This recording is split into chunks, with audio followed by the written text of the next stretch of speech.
Hello and welcome back to the fourth episode of our Digital Literacy for War Widows program. This episode is going to be about how to get on Facebook.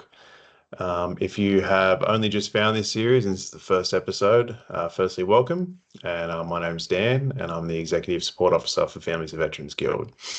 As I mentioned, there are previous episodes, and if you do not feel confident getting on the internet yet, or you do not have an email address for that matter, you can use the previous episodes to get up to a point where you feel like you might be able to attempt following me in this video. There was also a previous video about how to get on Zoom. So if you're looking for advice on how to get on Zoom, you can navigate to that video. So before I begin showing you my screen, I'm just going to remind everyone that there is a print out version of this video. And what I mean by that is it's a document that has a list of steps that I'm going to follow. So if you feel more confident using that, or you want to use it as a supplement to this video, feel free to do so. It also means that when you, or if you rather get lost, hopefully you don't, but if you do get lost, you can go back to that document and figure out where I am. You can also rewind this video and reach out to us at any time if you do need help with anything. So for those of you that do not know, Facebook is a social media site. And the main reason we are trying to encourage some of you guys to get on it is because there's a lot happening there. First of all, in terms of Families of Veterans Guild, there's a lot happening there. We have a number of regular posts about events, memorials, commemorations, awards, War Widows program, and social work and wellbeing program. There's a lot of stuff going on there, and it's also a place where you can meet some fellow war widows who may be looking for connection. So it's also a great place to connect with friends and family, and it's pretty ubiquitous amongst Australia. A lot of people have a Facebook account. That's what I'm trying to say. And what we need to get a Facebook account going is an email address and the internet. So like I said, if you don't have those, please go back to the first two videos to try and get some advice on how to get to that point. So some of you may be familiar with Facebook, and I do understand that. If you know how to start a Facebook account or you already have a Facebook account, feel free to fast forward a few minutes in this video where I'll be going through some privacy settings that will help you stay safe online. So for those of you who need to set up a Facebook account, I will begin showing you that now. Let me just share my screen. And again, for people who haven't seen the videos, here's my mouse, big green ring around it. And when I click, you'll see that sort of animation happen. And when I right click, you'll see a little blue circle, and you can see the menus coming up as well. So that's how you know it was a right click. So what am I going to do? I'm going to go to Safari because I'm on a Mac and I'm using the Safari app to access the internet. Some of you may be using Internet Explorer if you're on a Windows, for example. So I'm going to go up to my little search bar, type in Safari, click enter, and here we go, a new Safari tab. I'm going to go to Facebook, so www.facebook.com, enter. And if you don't feel comfortable using that feature of your web browser, you can always type in Facebook on Google and click that way. So what do we need to do here? It's going to ask me to create an account because it knows I don't have one, or at least on this internet connection I don't. And I need to create an account, like I've said. So I'm going to navigate to create a new account. Double click maybe. And here it's going to ask for information that we need to set up a Facebook account. I would recommend putting in accurate information. Facebook does have a policy of deleting accounts that it thinks are fictitious. That being said, feel free to use a pseudonym if you so wish. Just make it somewhat related to your name. maybe a maiden name, might be changing the surname to your last name, or you may feel comfortable using your real name if you want people to be able to find you. It's a decision for yourself, and I don't think there's a wrong decision, but I will be setting this up under a pseudonym. One, because I have an actual Facebook account, so I don't need to create one. And two, just for ease of demonstration, it's going to be easier for me to create a fictitious account, but it's not something that I recommend. So I'll just go through that. So again, first name, and it's asking me for a surname. So I'm just going to put FOVG, like our email address. And I will be putting in my date of birth, or at least a pretend date of birth. So this is not my date of birth. I'm just going to choose some random dates. Something that is at least believable. And my gender, and it's asking me for a mobile number or email address. I'm going to recommend that you, if you're following this video, that you put in an email address, just because it means that we'll be using the email address that we've set up if you've been following this video series. But I find that copying information over when they send you a code or they send you a notification, it's often easier to do from a email address on your computer as opposed to looking at your phone and then putting it from the phone onto your computer. It can get a bit jumbled. So I'll be putting in the email address that we set up earlier. I'm just going to remind myself of the email address as well, just to make sure that I get it right. Okay, so, and again, it's going to require me to use a password. So if you remember when we set up our email account, some good advice around passwords is to not use the same passwords for multiple websites, and to use a combination of letters, numbers, and syllables, and to only you should know your passwords. You know, you can keep a list of your passwords in the same place if you want to write them down, but only you should know them, especially for your Facebook account. We don't want people impersonating you, potentially, you know, scamming your friends, family, and relatives, or anyone on your Facebook account by impersonating you. These things have happened, and it's a common technique that cyber criminals use to get funds out of friends and family. So my advice around passwords is the same as the email video. Choose a bunch of random words. They could be words that mean something to you. They could be words that have no meaning to you. Combine them and choose some letters and numbers. The advice, however, would be not to choose things that are easily guessed or well known about you. So, for example, your maiden name, your middle name, your pets' names, the street that you live on, any numbers that include your date of birth are probably not great password or great things to include in a password. In my last video, or a video about setting up an email account, I gave an example of 3 random words that have very insignificant meaning to me, and I'm going to do the same thing again. And this is, for the record, not the password for this account, but an example might be, you know, river, frame, sofa. So you might choose those 3 words all at once, so no spaces, river, frame, sofa, and then some numbers that aren't easily identifiable to you. So not your year of birth or your month of birth.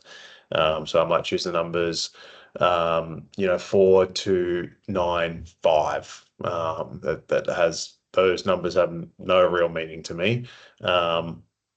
And then my password would be 3 words I chose. So river, frame, sofa, 4295. Again, that's not what I'm going to choose here. That's just an example, and also an example that you should not use. Just in case anyone watching this video finds out that you watched that video and, you know, tries to access your account that way. So I'm going to set up a password here. And again, it's not going to be the one that I suggested. And you may get a notification from your browser where it will make a password for you and it will remember it. If that's something you feel comfortable doing, go ahead and do that. I'm going to create my own password, however. Okay. So now we've got all the information entered. All it's left for me to do is sign up.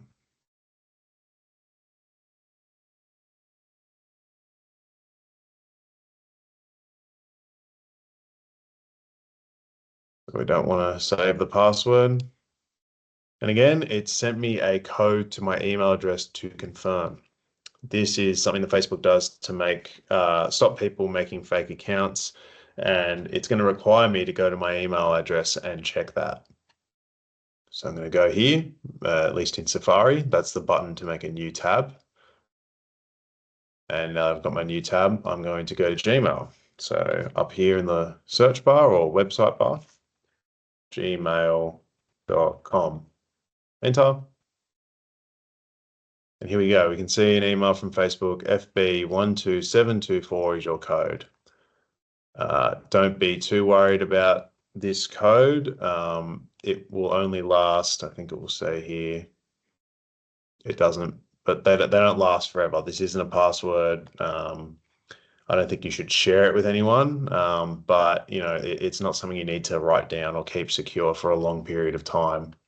So I've copy pasted that. All I've done is drag my mouse over it and right click copy.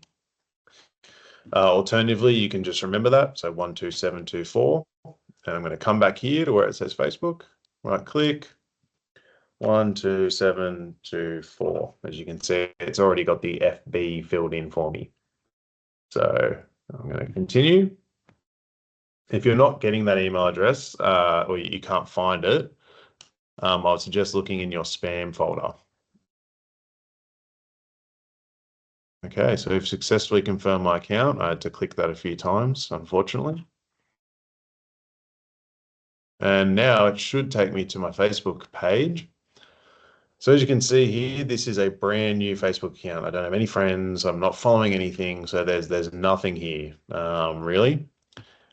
Before we start looking around on Facebook, I think it's very important that we go over the settings and your privacy. This just means that only people who you want to find you can find you. And it also means that you're not getting an experience that's going to not be compatible with what you want. And what I mean by that is if you have very lax security settings, you'll start getting very unusual recommendations for friends, for pages to follow, things that you might not be interested in. And it can just become a bit overwhelming, to be honest. And that's true of people of all ages starting to find that. So what we're going to do is navigate to our security and privacy settings. So you'll see a little picture up here where it says account. We haven't set up a profile picture yet, obviously. So that's the default profile picture that Facebook's given us. And we can also see the name of my Facebook account here with the default profile picture. But to get to settings, I'm going to click on the account. I'm going to see this little one that says settings and privacy here. Okay, so I'll click on that. And then I'm going to go into settings.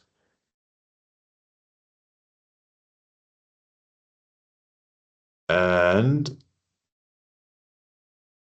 they don't make this easy. We're going to come to this side over here where my mouse is, and you can see different options. Okay, so here we go. Audience and visibility.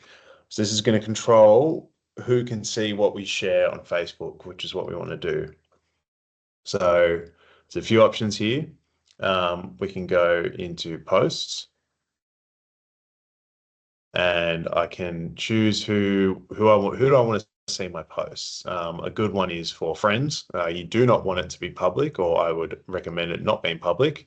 Public means that anyone with an internet connection can find your posts. There might be some things that you want to hide from certain friends. So you can do friends except this person, or you can do only me. I think friends is a good setting to have it on. We can allow comment summaries on your post. What this is going to involve AI summarizing your post for people. I don't really have a strong opinion either way on what you want to do with that. I'm just going to turn it off for this one just to see what happens. I'm a bit curious. And next thing we're going to do is how people can find and contact you. So this is very important for people being able to add you as a friend, which is one of the core things that Facebook does. If you're friends with someone, you can see their profile, you can send them a message, you can tag them in a post. These are all terms that might be a bit unfamiliar to you, but we can worry about those later. This is just about getting your Facebook profile set up. So at the moment, we've got it set up as who can send you a friend request, everyone. And what that means is that anyone that has a Facebook account anywhere in the world can send you a friend request. Maybe that's something you want, maybe not. What I would recommend is that after you have a few friends that you trust and a few friends that you know in real life, people that you want to see their stuff on Facebook, that you change this setting to friends of friends.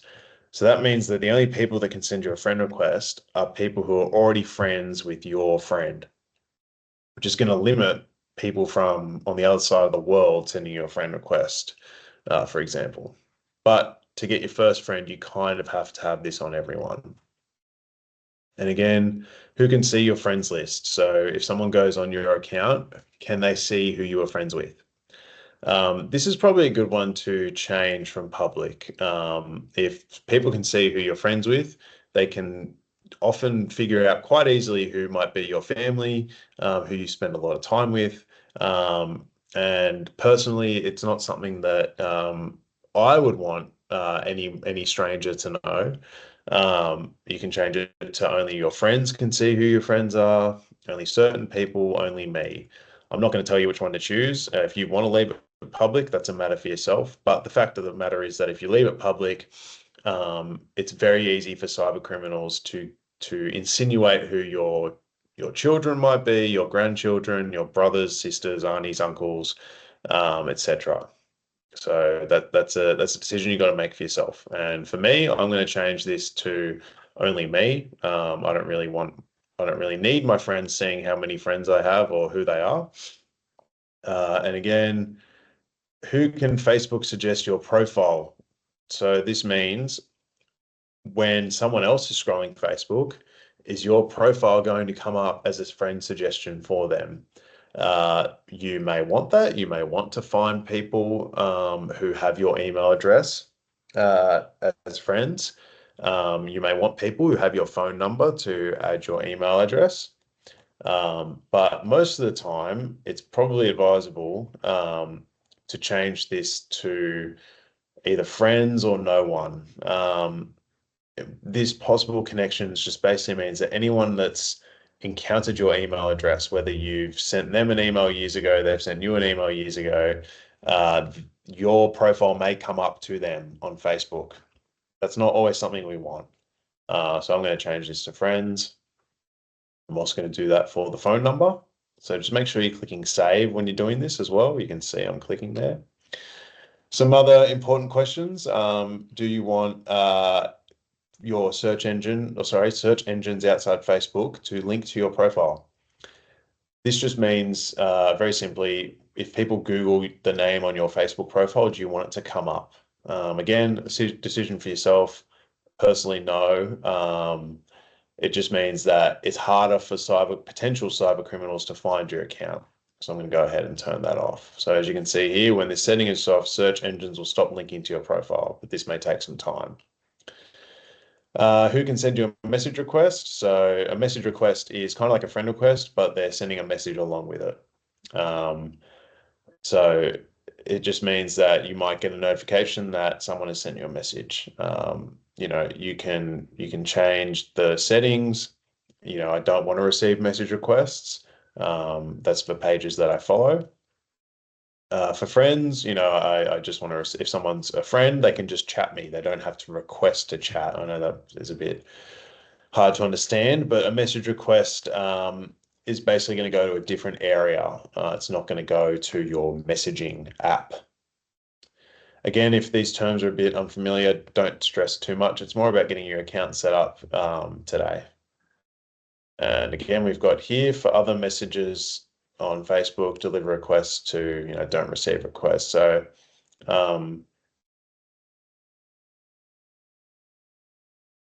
you can change, this is more about what the message does. As it says here, for the full list of who can message you, you can change that here on the Messenger app. I'm not going to go into that today because it's not really the same as Facebook, unfortunately. So don't get too caught up in that. And again, we can go to our profile and tagging. So who can post on your profile? What this means, it doesn't mean who can post as you. It means that who can write something on your profile that you might see. Its default setting is friends, which I think is a good thing. But if you don't want your friends posting on your profile, you can change it to only me. And again, who can see what others post on your profile? You can change that to public, friends of friends, friends, only me. These are all decisions for yourself. However, as general advice, the more secure it is, so friends or only me, the safer your account is going to be. You can hide comments from certain words. That's very specific. I wouldn't worry too much about that. Do you want other people to share your posts? Again, like if you post something, do you want it to be shared? Do you want other people to be able to share it? The thing to understand with that is if someone else has much lower security settings or they have 4,000 friends somehow, if you allow this setting, you then, no matter how secure you make your account, if that person shares your post, it will become viewable to all of that person's friends or all the public, for example. So this one I would recommend turning off, but again, I'm not telling you what to do, I'm just giving you advice. So I'm going to go ahead and turn that off. So tagging. Tagging is when I send you a notification that I have written your name and tagged you in a photo. And what that means is, let's say I've uploaded a photo from a lunch I had with my family, and my family member tags me in a post. It's basically notifying everyone that sees that photo of this person is, Dan FOVG. That's kind of the point of tagging. It's to link a person in a photo to a Facebook profile. So, do you want your friends of friends being able to see that you've been tagged in a photo, which may be done by your friends? You don't tag yourself in a photo, if that makes sense. Again, I think a better security setting is more secure. You can choose friends, for example, which is what I'm going to do here. And then when you're tagged in a post, who do you want to add to the audience of the post if they can't already see it? This is a very, very complicated way of saying, if you're tagged in a post, who do you want to see it? I think friends is the best option. Again, if you want it to make it even more secure, you can make it only me, but these are all matters for yourself. There's also an option to lock your profile. I should have probably started that. I should have probably started this section of the video with that. Locking your profile will basically default your Facebook profile to the most secure privacy settings, which is very advisable for people who are getting started on Facebook. And the way you do that is you navigate to your profile page. So if I click on here, my name, it's going to take me to my profile page. And your profile page is what other people are going to see when they look for you on Facebook. So at the moment, we haven't set anything up. It's a blank profile. It's just my name. I can add a profile picture if I want. I can add a cover photo here that, everyone will see when they look at my Facebook profile. But in terms of locking my profile to make it the most secure, I can click on these three dots here, and you'll see a little button down the bottom that says lock profile. Now, this just means that strangers, people that you're not friends with, they're not going to see much about your profile. They're going to see your name and your profile picture, and that's pretty much about it. So if you're worried about becoming a victim of a scam, about becoming a victim of a cyber criminal, about becoming having information about you shared in public that you don't want shared, I would highly suggest that locking your profile is a great way to prevent any of those things from happening. So I'll click on lock profile, and it gives you a bit of information here. So you can read, this is what locking your profile is. Only friends will be able to see things, only friends will be able to see things. People will be able to see profile info set to the public, such as your name and profile photo, and public posts you're tagged in and search for you and send you friend requests, which is fine. If you want people to send you a friend request, that's fine. But locking your profile is making it more secure. So I'm going to go ahead and lock my profile. So, as you've seen, you've locked your profile. And yeah, now my profile is locked. So you can see here, it says you've locked your profile. That's how we know it's locked it. Okay, so that's essentially all of the privacy settings. There's more for you to explore. This is not an exhaustive list, and this is sort of just advice to help you navigate those things. All that being said, you still need to be careful with Facebook. There's billions of Facebook profiles, and out of those billions of Facebook profiles, there are millions that are dedicated to trying to take advantage of other people, unfortunately. So you always got to stay safe. And a good advice regarding friend requests is to only accept friend requests from people that you know in real life. Okay, so for people that haven't used Facebook before, what do you do? That's kind of what I'm going to go into next. Okay, so we've got no friends, unfortunately, so we're not going to see anyone else's posts. We haven't followed any pages. There's not much going on in this Facebook profile. I've got a notification here, but it's just saying welcome to Facebook, etc. So if I go to my home page again, we don't have anything here yet because we haven't followed anything. So what am I going to do? Well, because this is a Families of Veterans Guild video, I'm going to show you how to find the Families of Veterans Guild Facebook page. We come up to here, search Facebook. I type in Families of Veterans Guild, and I click enter. As we can see here, we've got Families of Veterans Guild owned by Australian War Widows, New South Wales. All right, and there's no other page with that name. It's got our address, 9 Help Street, Chatswood. You can see there, and I'll click on that. We can see the profile pictures, a few staff members, and maybe some of you guys in that photo there. And this is essentially Families of Veterans Guild profile. Like you have a profile, Families of Veterans Guild have a profile. That's a way to understand this. As you can see, we've got some posts here from 22 hours ago about some advocacy things we've done. Some photos from I believe that was Anzac Day. And there's just things going on that you can read here. So, some updates on some wellbeing activities, when they are, and that they're online. Okay. So I want to see more Families of Veterans Guild stuff. I'm interested in it. I want to see more things. I want to keep up to date on it. And click like.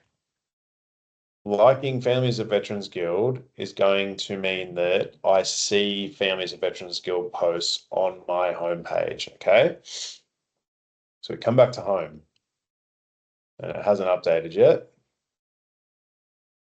Give it a few seconds. So this is the confusing thing about Facebook now. So I've followed Families of Veterans Guild. So Facebook's got some information about me. And it's coming up now with things that it thinks I might be interested in. So I haven't followed Southern catfishing, and it's decided that I might like catfishing.